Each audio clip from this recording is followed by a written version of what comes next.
ایک وقت تھا کٹھڑیا والے سننے کے لیے جایا کرتے تھے. اب اللہ نے اس کو ایسے مرکز بنا دیا کہ لوگ کشاں کھینچ کے یہاں آ رہے ہیں. فللہ الحمد. یہ آپ حضرات کی قدردانی کے نتیجے ہیں. ناقدرے کو اللہ نعمت نہیں دیتا ہے بلکہ دی ہوئی نعمت اللہ چھین لیتا ہے. قدرداں کو اللہ دیتا ہے. لئن شکرتم لازیدنکم ولئن کفرتم ان عذابی لشدید. اس لیے قدرداں بنی. حضرت آ گئے ہیں اس لیے مزید کوئی بات نہیں. ہم حضرت کی باتیں سنیں گے. اور قرآن کی آیت میں نے اسی مناسبت کے آپ کے سامنے پڑھی کہ لوگوں اللہ سے ڈرو اور سچوں کے ساتھ رہو.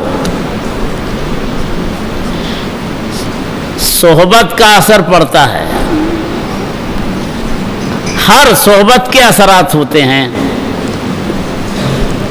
اور نیک بننے کا یہی طریقہ رہا ہے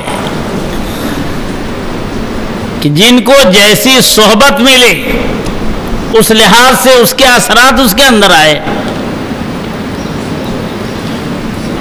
صرف کتابوں سے وعظوں سے کام نہیں چلتا ہے. اکبر الہ آبادی نے کیا خوب کہا ہے، نہ کتابوں سے نہ وعظوں سے نظر سے پیدا دین ہوتا ہے، بزرگوں کی نظر سے پیدا. اللہ والے کی نگاہ سے دین پیدا ہوا کرتے ہیں اور یہی کیمیا ہے. چاہے کم پڑھا ہو زیادہ پڑھا ہو، اگر صحبت نہیں ہے تو زیادہ پڑھا بھی وہ اثرات نہیں دکھا پاتے جو ایک کم پڑھے ہوئے صحبت سے حاصل کر لیتا ہے.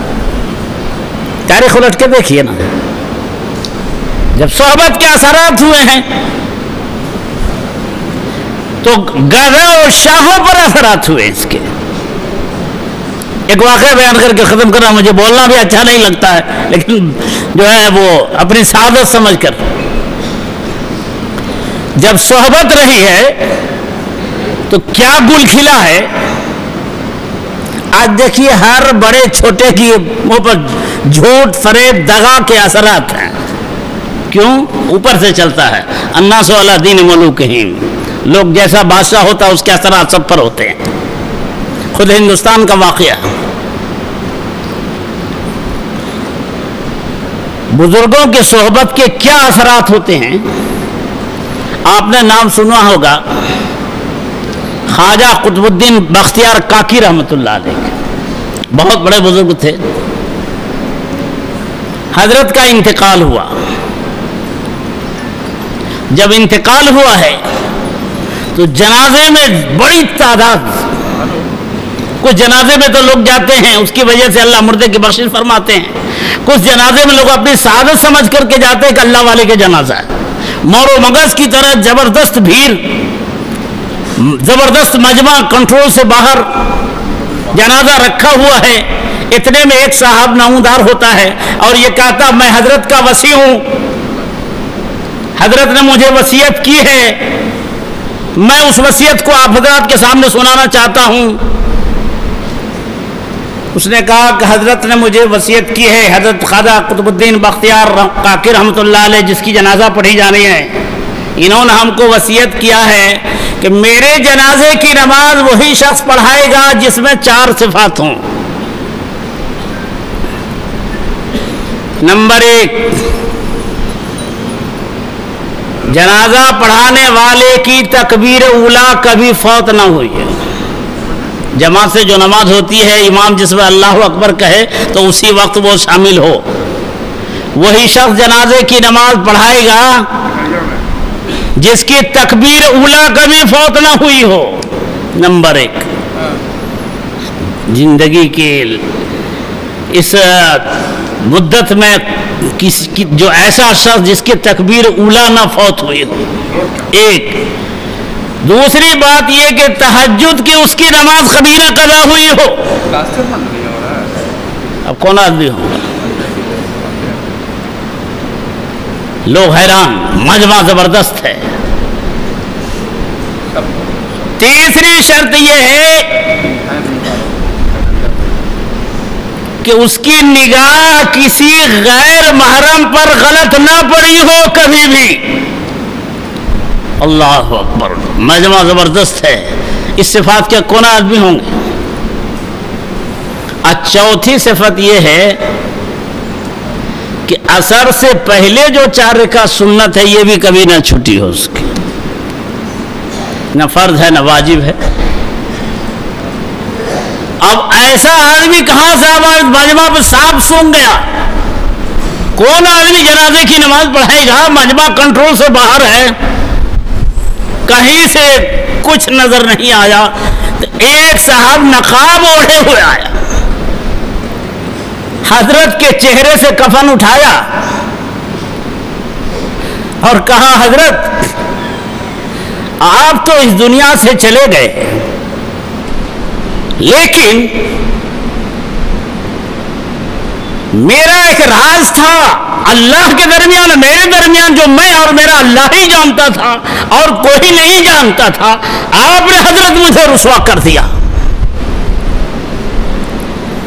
پھر مجمع سے مخاطب ہوئے اور کہا لوگوں، میں اللہ کو حاضر و ناظر سمجھ کر یہ عرض کر رہا ہوں کہ الحمدللہ میرے تکبیر اولا کبھی فوت نہیں ہوئی ہے اب تک. تہجد کی نماز کبھی قضا نہیں ہوئی ہے اب تک الحمدللہ.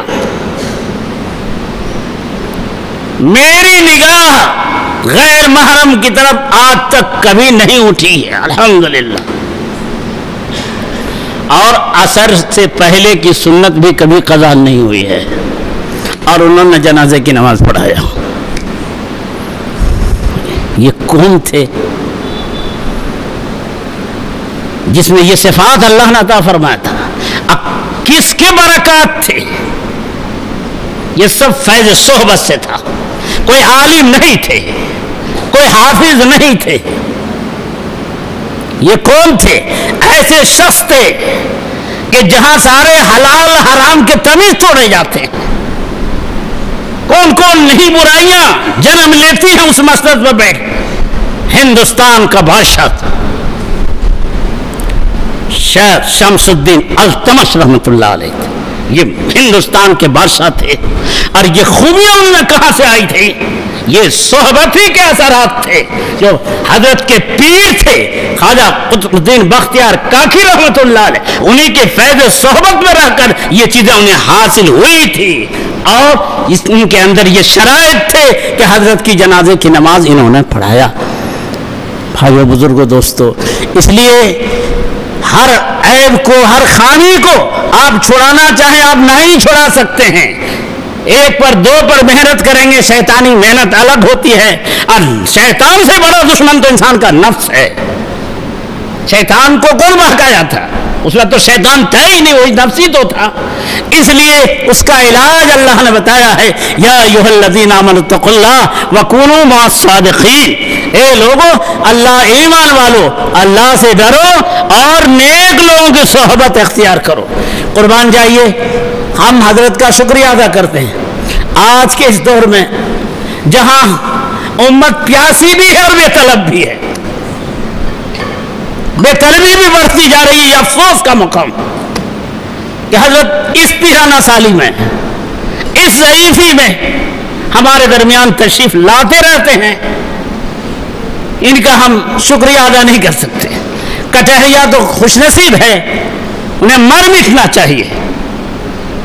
اللہ نے آپ کو یہ موقع دیا ہے کہ بزرگوں کے مرکز آپ کی مرکز آپ کی یہ سرزمین ہے، آپ کی قدردانی ہے. اللہ آپ کو مزید قدردانی کی توفیق عطا فرمائے، اور ہمارے اندر اللہ تعالیٰ اپنے بزرگوں سے جڑنے کی، ان کے صحبت حاصل کر کے انہیں فیض صحبت سے فیضیاب ہونے کی اور اپنے اصلاح کی توفیق عطا فرمائے. وآخر دعوانا الحمدللہ رب العالمین.